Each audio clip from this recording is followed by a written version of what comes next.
Hello to my friends at Dyersburg Primary School. My name is Vanessa Kane. I'm the Children's Director here at MacGyver's Grant Public Library in downtown Dyersburg, and I'm so excited to share with you today the book Crayon Man. This book goes along with your unit, Imagine It, Make It, Things We Use.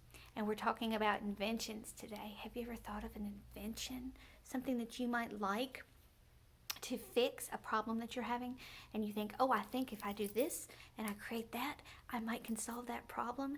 And that is how come we have so many things around us today, because somebody said, I think I can do that better. And do you know that you can do that? Even now you can be an inventor.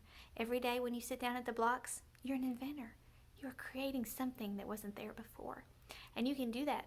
And we have a lot of books here at the library that talk about inventors and what they invented. We've got some about the invention of the piano, the invention of the hot air balloon, the invention of the TV, even the invention of the Band-Aids.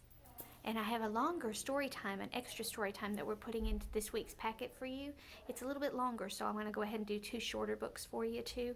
And it is about the lady who invented the paper bag. So you might want to watch that one. You might want to break it up and watch it a little at a time, just because it is kind of a longer story. This book, Crayon Man, talks about something that you use every day in your classroom. This is how crayons were invented. It was back at the beginning of the 20th century in 1903, over 100 years ago, almost 120 years ago. And this book is called The Crayon Man, The True Story of the Invention of Crayola Crayons. It's written by Natascha Biebow. She wrote the words, so she's the author. And it's illustrated by Steven Salerno. So he drew those wonderful pictures.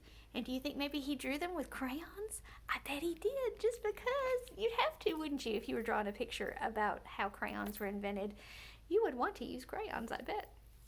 So I've got some crayons here for you to look at, and we're going to look at them here in a minute. And I want us to kind of think about what we draw with them while we are reading this story. This book was published by Houghton, Mifflin, and Harcourt. The Crayon Man. And look at that man. Look how colorful that page is. The Crayon Man. This is a true story. Once there was a man who saw color everywhere. He noticed the yellow-orange petals of the black-eyed Susans in his garden. He marveled at the rich scarlet-red tones of the cardinal's feathers, and he admired the deep blue-greens of the waves in the ocean. Colors made him really, really happy. Do colors make you really, really happy? Can you look on this page and look around your room at school and find your favorite color? What is your favorite color? Can you look around and find it? I want you to point at it really quiet. I want you to point at it. And then I want you to say it really loud. 1, 2, 3, blue! My favorite color is blue. But all day long at work, all he saw was black. Black dust, black tar, black smoke, black ink, black dye, black shoe polish. His company sold carbon black, a new kind of pigment or colored substance made from the soot of burning oil and natural gas. People used it in printing inks, electric street lamps, and stove and shoe polish. It also made rubber car tires last much longer. Look at all of that black where he works. And look right here on the page where it says black, black, black, black, black, black. I like it when they do that on the book, where they move the words around to a different order and make you kind of notice them. Notice how they repeat that word black a lot. I like that. Would you like to work in a place where everything was black? Maybe black's your favorite color. Maybe you'd be happy there, right? But Edwin wasn't. His name was Edwin Binney, and he was an inventor. He worked with his cousin, C. Harold Smith, and together they were Binney and Smith. Harold was a great salesman. He loved to travel the world. Edwin was curious. He had a knack for listening and making what people needed. And there they are. Edwin, Binney and Smith right there. And there's their business, where they listen to people and their problems, and they make inventions to solve them. Would you like to have a business like that? Edwin invented a new kind of inexpensive slate pencil that wrote very smoothly. It was gray. Children loved it. He invented a kind of chalk that wasn't dusty and didn't crumble. It was white. Teachers loved it. He invented a wax crayon that would write on wood and paper packaging. It was really, really black, and people loved it. And there are his inventions for writing. Look at all the people happy with what they've got to write with right there. Gray and white and black. Let's see what happens. So when everyone, including Edwin's wife Alice, told him that children needed better, cheaper crayons, he listened. They said, "The crayons we have are big and dull and clumsy. The lumps of colored clay only make fat, chunky lines. And all the artist crayons from Europe are far too expensive. They crumble and break easily, and some are even poisonous." So there's Edwin. Listening to the problem. What is the problem? The problem is that children need something to color with, that they can make small lines with, that aren't poisonous, that they can use colors instead of black or white or gray. Edwin thought about his company's inventions. When you drew a picture with their gray slate pencil, it rubbed off at the drop of a hat. When you drew a picture with their white chalk, it smudged everywhere. And if you drew a picture with Edwin's new, really black crayon, it was, well, really black. None of these inventions was any good for drawing in color. Gray, white, black. There's Edwin. Look at those colors in his mind. See his idea at the top? He's having a thought, isn't he? So Edwin listened, and Edwin invented. In a small stone mill in Pennsylvania, in a top secret lab, Edwin's team experimented. How could they make better, stronger crayons? Melted paraffin wax? Perhaps. There, they've melted some wax. Down here it says, the first colored crayons invented in Europe were made from a mixture of charcoal and oil, so they broke easily. To make stronger crayons, Edwin tried using wax instead. Now for the crayon's colors, grinding up rocks and minerals into fine powders, mixing, slate for gray, earth for yellow, red and brown perhaps? Oh yes, and lapis for blue. Pounding, sifting, and heating the colored powders, would they be bright enough? Edwin's team kept on trying. And there they are.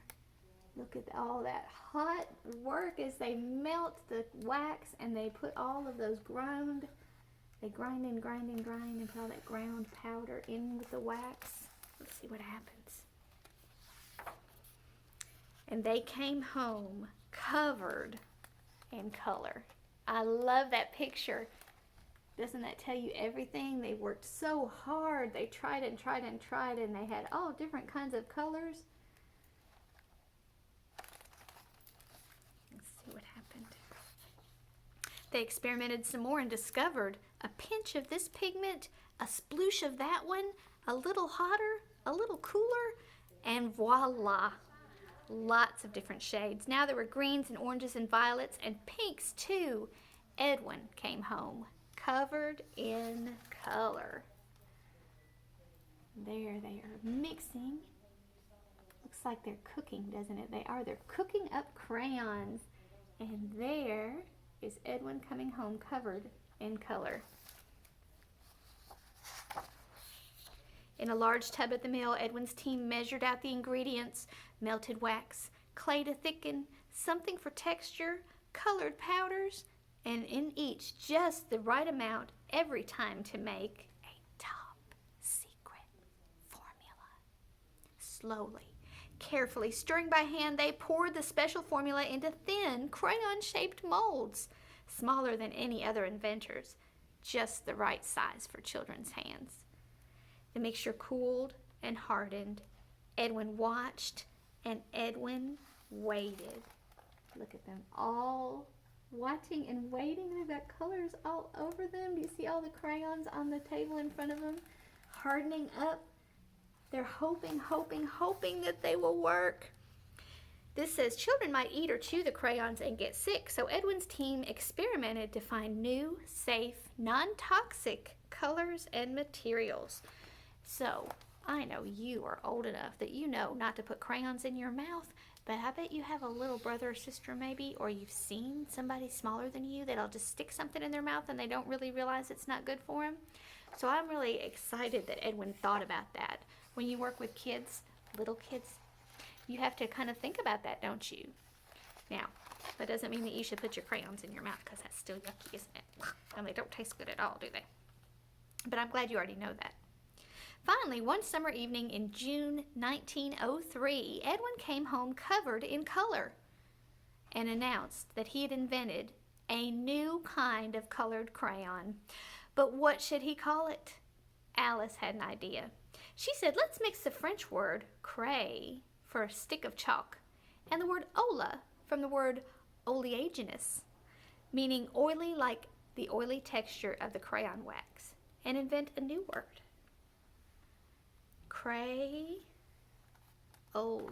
There's Alice thinking. There's Edwin coming home covered in color with his new crayons. And there is the word Crayola. And if you put it together, it says Crayola. Edwin listened. Crayola. Right there. Crayola. Named his crayons a brand new name, just like he made a brand new crayon. Everything was new about his invention. Benny and Smith shipped out the first Crayola crayon boxes: red, orange, yellow, green, blue, violet, brown, and black. 8 colored crayons for only a nickel. Edwin waited. Would the children like them? What do you think? Do you think the children will like them? What do you think? This is over 100 years ago. Crayola crayons.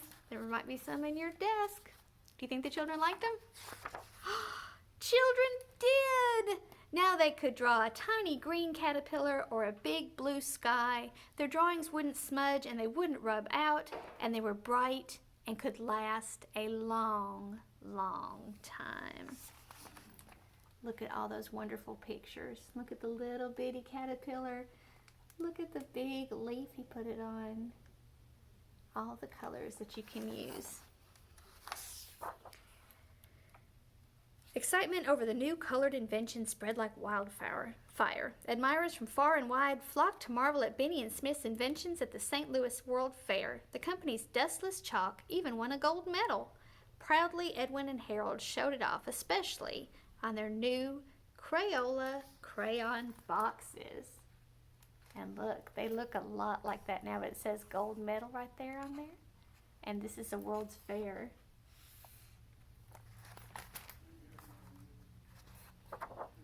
See. Every day, Edwin brought colorful bouquets from his garden to inspire the Crayola team. They made crayons in even more shades, and later asked children to help name some of them. Look at all of those flowers, and look at all of the different shades of greens and blues and browns and pinks and purples and yellows.